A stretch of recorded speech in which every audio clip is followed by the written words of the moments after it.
अस्सलाम वालेकुम, मेरा नाम है रमशा इकबाल और आज हम लोग chapter number 13 support and movement का लेक्चर नंबर 2 स्टार्ट करने वाले हैं। और हमारा टॉपिक चल रहा था ह्यूमन स्केलेटन। ठीक है, लास्ट टाइम हम लोगों ने बोन एंड कार्टिलेज के बारे में डिस्कस किया था। इसके अलावा रोल देखा था स्केलेटल सिस्टम का। आज हम लोग देखने लगे हैं कंपोनेंट्स ऑफ ह्यूमन स्केलेटन। कौन कौन से कंपोनेंट्स हैं, कौन कौन सी, कितनी बोन्स है, किस किस पार्ट में कितनी बोन्स प्रेजेंट होती हैं, ये सारा कुछ हम लोग आज देखेंगे। ठीक है, तो स्टार्ट करते हैं। सबसे पहले हम लोग अगर देखें एडल्ट ह्यूमन स्केलेटन के अंदर कितनी बोन्स होती हैं, ये बहुत बेसिक सी बात है। ये आप लोग को भी पता होगा कि 206 बोन्स हमारी बॉडी के अंदर प्रेजेंट होती हैं। और जिन्होंने क्या करना होता है, ऑर्गेनाइज होना होता है to longitudinal axis.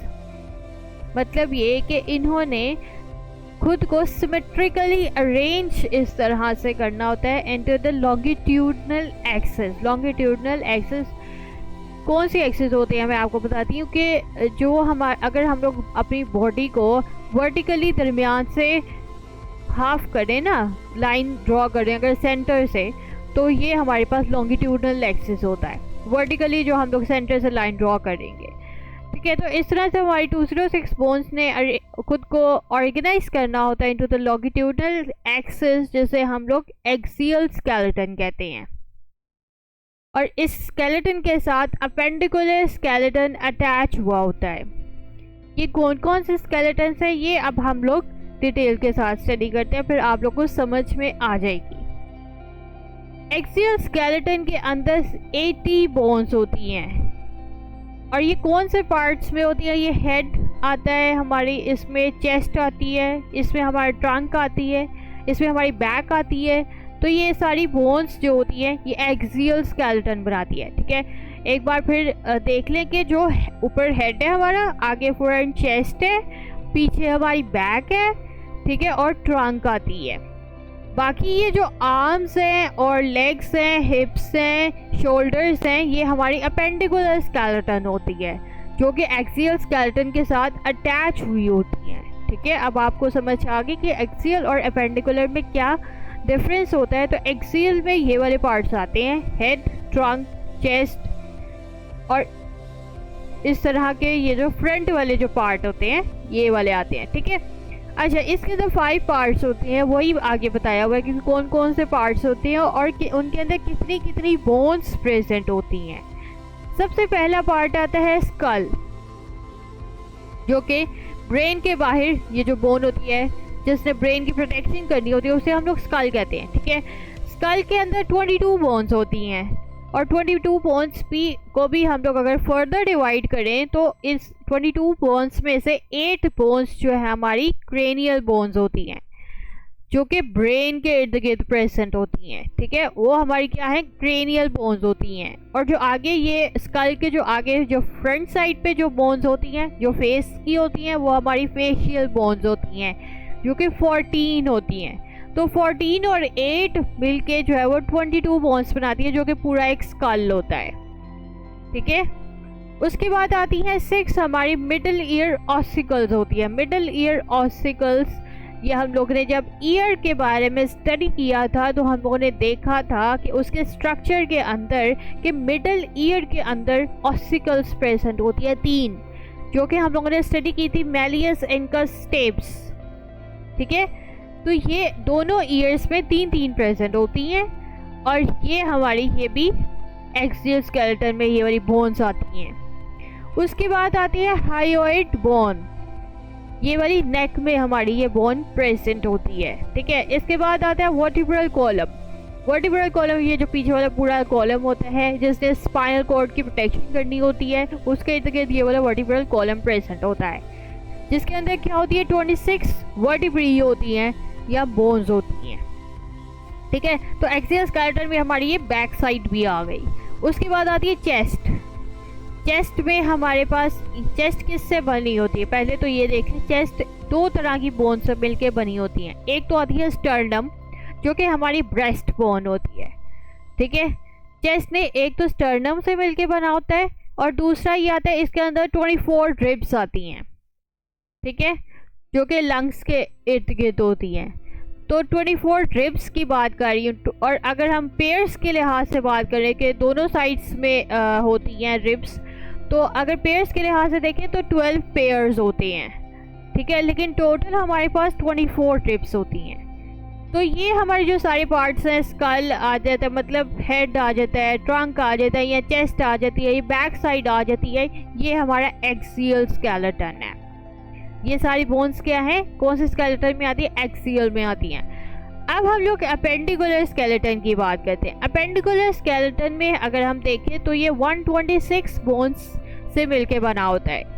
Axial skeleton में हम लोगों ने देखा था 80 बोन्स होती हैं, अपेंडिकुलर में होती हैं 126 बोन्स, ठीक है।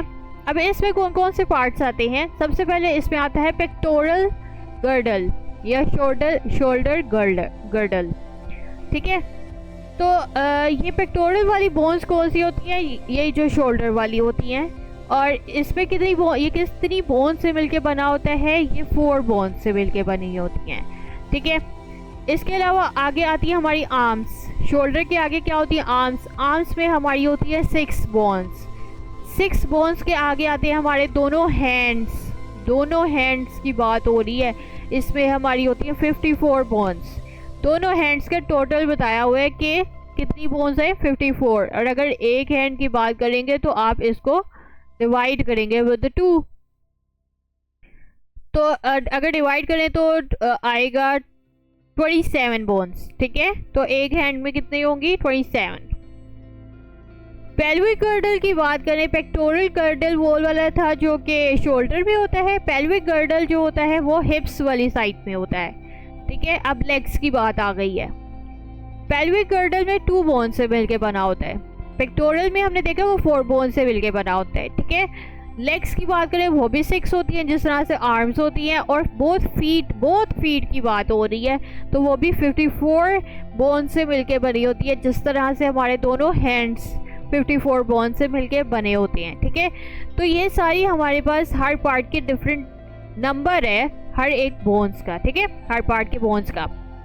तो अब आपने देखा कि एक्सियल स्केलेटन जो है वो हमारी एक तरह से ब्रेन है, बैक है, चेस्ट है, ट्रंक है, ये वाले पार्ट्स आते हैं। लेकिन इनके साथ जो ये हमारे शोल्डर्स और हिप्स और लेग्स अटैच हुई होती हैं, ये हमारा सारा क्या है, अपेंडिकुलर स्केलेटन होता है, जो कि 126 बोन से मिलके बना होता है, ठीक है। ये वाला जो टॉपिक है ये आप लोगों ने शॉर्ट क्वेश्चंस के लिए प्रिपेयर करना है। लॉन्ग क्वेश्चन भी आ सकता है, लेकिन ये एमसीक्यूज के लिए बहुत ज़्यादा इम्पॉर्टेंट है, ठीक है। शॉर्ट और लॉन्ग दोनों के लिहाज से आपने ये वाला प्रिपेयर करना है। अब मैं आपको बुक से पढ़ा देती हूँ।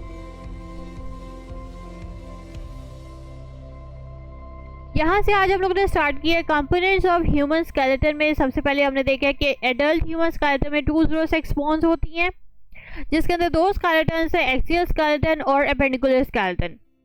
एक्सियल में 80 बोन्स होती हैं और अपेंडिकुलर में 126 बोन्स होती हैं। फिर आगे उनके पार्ट्स बताए हुए, स्कल है, मिडल ईयर ऑसिकल्स हैं, वर्टिब्रल कॉलम है, चेस्ट है, हायोइड बोन है, ठीक है। और इसमें पेक्टोरल गर्डल है, इसके अलावा आर्म्स हैं, हैंड्स हैं, पेल्विक गर्डल है, फीट आ जाते हैं और लेग्स भी आती हैं, ठीक है। तो ये सारे पार्ट्स आते हैं। Andreas Vesalius is honored for developing modern anatomical studies. Vesalius was born in the Brussels, Belgium. He made many discoveries in anatomy based on the studies made by the dissection of human dead bodies. His book contained the most accurate depictions of the whole skeletal muscles of the human body. Andreas Vesalius ने क्या किया था, इसने बहुत ज़्यादा anatomical studies की हुई हैं, यानी कि एनाटॉमी वो जो इंटरनल ऑर्गन्स के बारे में स्टडी करते हैं, ठीक है। तो उन्होंने डेड बॉडीज़, ह्यूमन की डेड बॉडीज़ में बहुत ज़्यादा एनाटॉमीज़ की हुई है, जिसकी वजह से डाइसेक्शंस की हुई हैं। तो जिस वजह से उसको एक तरह से सारी डिपिक्शंस हैं तकरीबन कि कौन कौन सी कितनी बोन्स हैं और कितने मसल्स हैं हमारी बॉडी के अंदर प्रेजेंट, ठीक है। Do you know The upper jaw is fixed with the skull and is composed of 2 bones. आपको पता है कि ये जो हमारा अपर वाला जॉ होता है, ठीक है, एक लोअर जॉ होता है, एक अपर जॉ होता है, ठीक है। जो अपर वाला जॉ होता है ये हमारे स्कल के साथ अटैच हुआ होता है और इसके अंदर 2 बोन्स होती हैं। लोअर जॉ हमारा मोबाइल होता है जिससे हम लोग बोलते हैं, सारा कुछ करते हैं। ऊपर वाला सिर्फ स्कल के साथ अटैच हुआ होता है, सारा रोल नीचे वाले का होता है। And articulates with the skull, और उसके साथ इसका कनेक्शन होता है नीचे वाले जॉ का स्कल के साथ, ठीक है। In lower vertebrates, lower jaw is made up of more than one bone, while in mammals it is made of single bone. जो दूसरे छोटे vertebrates आ जाते हैं उनके अंदर एक से ज़्यादा बोन से मिलकर ये lower jaw बना होता है, लेकिन mammals अगर हम humans की बात करें तो वो एक ही बोन से मिलकर बना होता है, ठीक है, lower jaw. During evolution, mammals modified the lower jaw bones and incorporated 4 of them into the middle ear in the form of malleus, incus and in both ears. This adaptation proved beneficial for the mammals. ये वैसे ही scientist ने अपनी evolution बताई हुई है, हालांकि ऐसा हरगिज़ नहीं है, ठीक है। Lower jaw with this single bone is stronger and malleus and incus also improves hearing. जो lower jaw है वो हमारा तो सिंगल बोन से ही है, वो ज़्यादा स्ट्रॉन्गर होता है, ठीक है। इसके अलावा जो malleus और incus जो हमारे ईयर में होते हैं वो इम्प्रूव करते हैं हेयरिंग को।